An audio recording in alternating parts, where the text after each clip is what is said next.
Hey guys, Sloth here.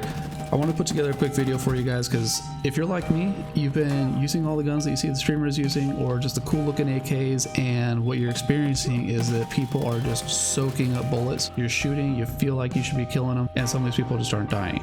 Or if you're new to the game, it feels like that with everybody. So I want to put together just a quick guide for you guys of what are 3 guns that are cheap and effective to get you guys on a really good, even playing field that's going to be controllable, not break the bank, and something that you can do consistently in every single. So I hope you guys like this video and get something good out of it.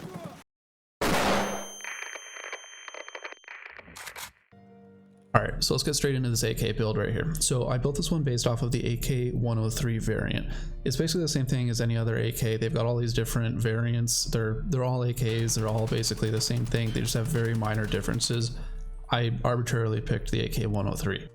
But the AK 103, while it looks like the other ones, is chambered in 7.62 as opposed to 5.45, which the majority of them are chambered in. So the AK 74N that everybody recommends, that's a 5.45. This one is 7.62. So I recommend this one for you guys just in general because A, I use it, but B, the reason for running an AK like this is because you're using a 7.62 round for basically the same cost as a 5.45. And I can't tell you guys how many times I've been running a 5.45 round out of an AK, just dumping rounds into a guy, and they just eat them, turn around, and kill me. So actually, I've sold every single 5.45 gun I have, all the ammo, everything. I've switched purely to 7.62s if I'm going to run a full auto AK.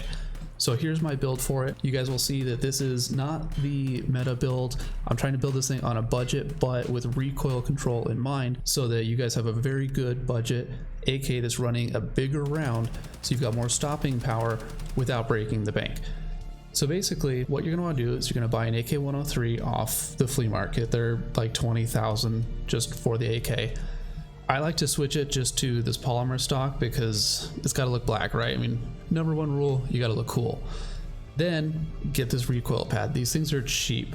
I like using this pistol grip. You don't need to use this one compared to some of the others. This one will just give you the most ergo. It's the Zenit RK3. So if you guys are looking to cut down on the cost of the rifle a little bit, I would swap out the pistol grip because they don't really affect the vertical recoil, which is what we're really trying to control when we go to these bigger rounds. Next thing, and I know this is maybe going a little bit too far into some of the stats, but I went through every single magazine compatible with this gun, and I really recommend that you guys run this one. You can find these on the flea market for like 2,000 rubles each, which is not the cheapest one, but it's pretty darn close. And the reason for it is because almost every AK mag, except for some really expensive ones, are going to hit you with negative ergo. This one has about half of the negative ergo, but it has a plus 5% to checking the mag capacity and loading speed. So if you're gonna spend the same amount of money, you might as well get half of the ergo hit and get a little bit of a faster mag check and loading speed. All right, so the next thing you guys want to buy is a CAA RS47 foregrip. There's a lot of foregrips on here. There's more expensive ones. There's a lot of different options, but this is the one that I found that had some of the best stats for the price. So you guys aren't breaking the bank. Remember, this isn't supposed to be like a god tier rifle. This is supposed to be your budget, your just ass kicking rifle for every single round. That's why it's called all reliable. So buy this foregrip, and then what you're going to do is throw on the angled foregrip. Again, it's not the best grip, but it is a super cheap grip that is going to give you guys a good vertical recoil reduction, which is what we're looking for with this build. Add that guy on there, and then with this handguard, not only can you add the lower grip, but you can also add on a laser sight if you'd like. I just use the X400 because it's a flashlight and a red dot if you'd like. I think that the blue laser sight, this NC Star, is still the cheapest red dot or blue dot out there, but it's a huge blue laser and everybody can see it. Even if you're playing in woods, you see this blue laser running across all the trees. So if you care about that, don't run it. Find a red dot or a green dot. If you don't care about it, then screw it, save the money, go with the blue dot because the amount of extra accuracy that you get on your hip fire is well worth it. And this is it on the side, but it's blinding, so I'll turn it back. Then with this handguard, you guys can really run any kind of red dot that you want. This handguard doesn't support anything with magnified optics, so if you guys are cool with that, which it should be fine, it's not super often that you have to have a magnified optic on a full auto rifle like this. I like running this sight, the VOMZ Pilad, the Weaver reflex sight. It's totally up to you guys. They're all kind of in the same cost range. Some are a little bit more expensive, but they all basically do the same thing, so it's just personal preference. Pick up whichever red dot sight you want to do. The last part is this muzzle brake right here. So this is the Survive or SRVV muzzle brake. This is gonna be the best one for you guys. If you want to save just a little bit of money on it though, go with the Spike Tactical Dynacomp, and you guys will see right now my vertical recoil is at 93. If I select this one, it bumps me up to 95, but it saves a couple thousand rubles. So 100% up to you guys. Pick whichever one you want to do. So anyway, that's my AK build, you guys. Like I said, you can absolutely build more expensive, better stat guns. You can go a lot crazier with these things, but what I'm trying to build is a very functional, reliable gun that has good low recoil, but allows you to use a big boy round instead of the little 5.45, so you guys don't get frustrated with this game like I do. I mean, don't get me wrong, it's still gonna happen. You can't stop it, it's still Tarkov, but you'll have a much better chance at killing those PMCs and taking their good shit so it can be your shit. All right, now I want to show you guys just a clone build on the 74N, which is the 5.45, just so you guys can see the stat comparison. And you guys will see it's all pretty much the same. The ergo is actually a little bit lower at 60 as opposed to, I think it was 63. And your vertical recoil obviously is lower, it does shoot a lower round, but 71 to 93, not a world of difference. In order to, or at least not in my mind, it's not worthwhile sacrificing the stopping power of a 7.62 versus a 5.45. So up to you guys, but this is the comparison. I love this AK build. I've sold every single 5.45 gun I have and all the ammo. Do with it what you will, but I think you guys will really like this one. All right, you guys, here is my SKS build. So you guys will see that aside from the ergonomics, its stats in terms of vertical recoil and horizontal recoil is actually fairly spot on with the AK build that we just went over, but it's a different type of gun, so everybody likes their different versions of everything. Some people don't really like the full autos, so I wanted to give you guys more of a semi-auto option. A lot of people recommend the 8Rs when you're starting out. I hate them. I can't tell you how many times I load into games and I'm just pumping 5.56 at people and they just soak it up and they just move on. One of the other big reasons that I really like to recommend the SKS to people is because the AK-103 and this SKS are going to cost you pretty similar in terms of like the overall build. However, you will find SKSs in damn near every single raid. So it's super easy to find SKSs, which you pick one up off some random dead scav, or you load in as a scav and you kill someone. You'll find an SKS almost every single raid without issue. You take it, you just saved yourself 25,000 rubles. You just got to do a little bit of modding, and then you've got this thing right here. And this has more parts than you really need. This is just the one that I like to load out with a little bit more often. If I were you guys, what I would basically do is just dish the suppressor. That'll save you guys, I don't know, like 30,000 rubles. And then from here, you guys can save a little bit more money by prioritizing which type of range you're going to be going with. But if you like to have both, this is just the version that I like to run. So basically what you're going to do, you're going to take any old SKS, and what you're going to do is you're going to add on this Fab Defense UAS stock. What it's going to do is it's going to come with this full complete stock. You're going to have to buy a pistol grip. So again, I'm using the RK3 grip, which moves in every single gun, but it's right here. The Zenit RK3 grip is the one that I'm using. Again, if you guys need to save a little money, these guns are really, they're more about controlling the vertical recoil in my mind than the ergo. So if you want to save a little money, go with a different grip as opposed to this one, but otherwise I think this is probably one of the best grips for you. Then what you're going to want to do is, if your gun already has it, you don't need to buy it. If not, what you guys are going to need to do is buy this Dovetail OP-SKS mount. What it's going to do is it's going to allow you, it looks like this. What that will do is it'll allow you to mount sights like this PSO or some of these other reflex sights on here. So if you don't have it, go buy it. Otherwise, you're going to need it in order to mount a PSO sight. Now, one quick caveat I have for you guys. SKSs you can find, like I said, in almost every single round, but what's really important is there's two different types of SKSs in this game, and it's kind of hard to see, but you've got the Simonov semi-automatic carbine hunting rifle version. So when you find this gun in game, it's going to be listed as an OP-SKS. Only the OP-SKS has the capability of getting this dovetail mount and mounting the PSO sight on there.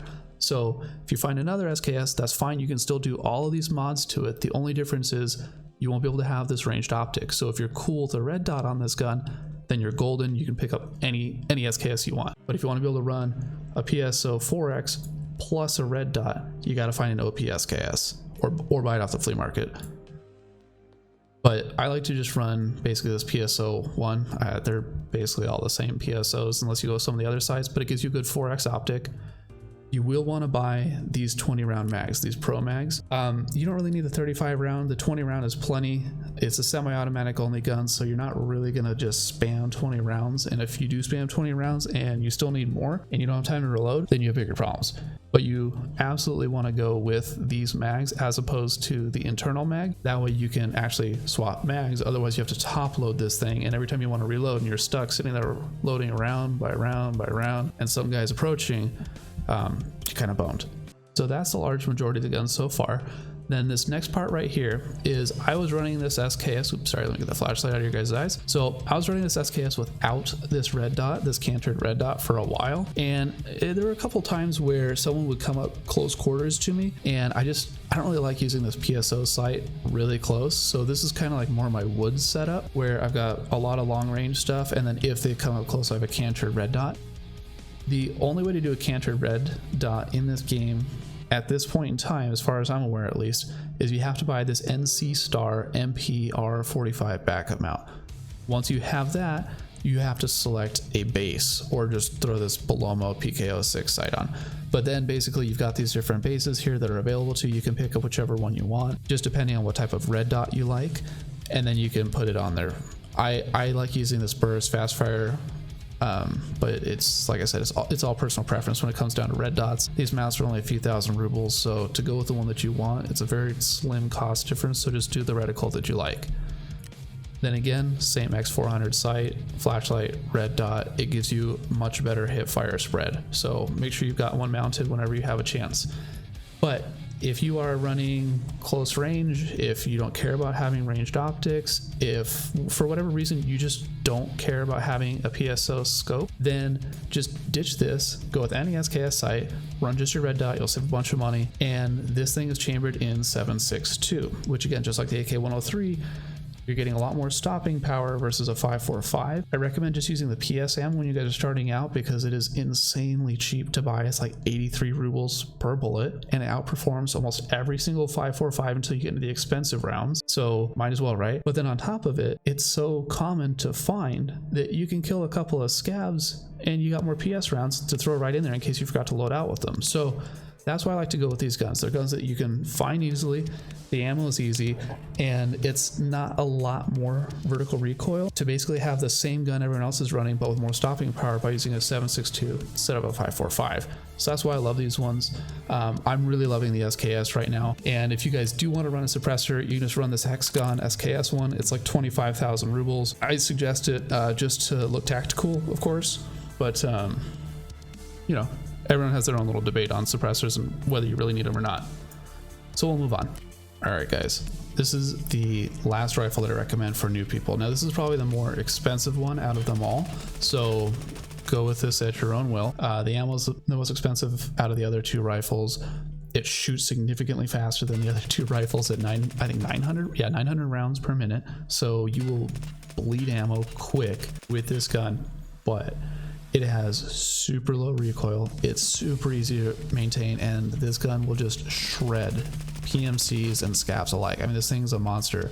It's just gonna be a little bit more expensive than the other two guns. So the beauty of this gun is you really don't need to do a whole lot to it. You go on the flea market and you buy a VSS. It comes with this wooden stock, it comes with this, it comes with an integrated suppressor. Really, the only thing that you need to do beyond this is buy an SVD low profile mount. That way you can mount a red dot or whatever optic you want to run on here, which this, to me, this gun's really just best as like a good close to medium range. I have seen people throw some of these validate sights on it and use it for a long range, which it absolutely performs well on, but with the fire rate of 900 rounds per minute, I feel like you should really use it where it shines, which is going to be close quarters, just having a hose of bullets at people.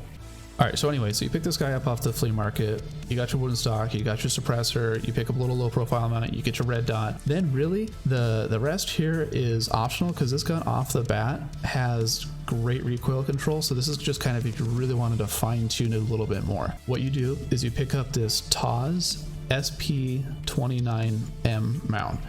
What it'll allow you to do is throw on a foregrip and a laser sight. You guys will see I run the blue laser sight on this one. I usually use it in close quarters, so I don't know, it really doesn't bother me. Usually they know I'm there before they see the laser sight, so it's just more about the hip fire accuracy.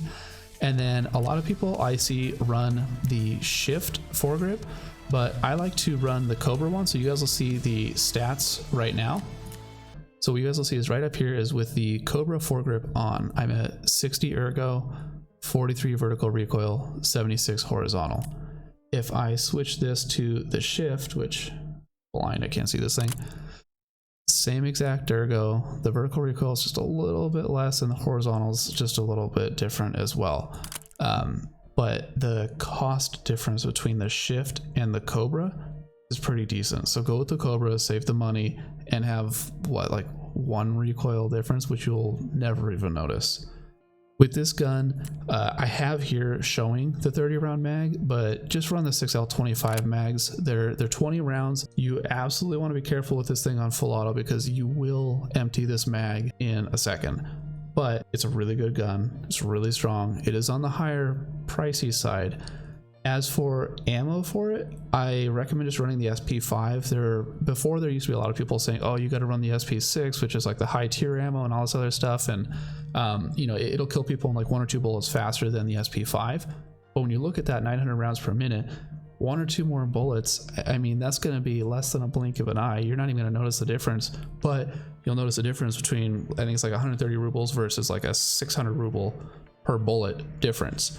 So run with the SP-5 ammo and you guys will be golden. You'll love this thing. Like I said, the only thing you want to remember is bring a few mags, bring some extra bullets in your alpha container, and pay attention to how many things you've shot. But basically, whenever I'm in this thing, the second that I do a full spray, if I know I'm safe, I'm reloading because I know that I've maybe got 5 rounds left in this thing.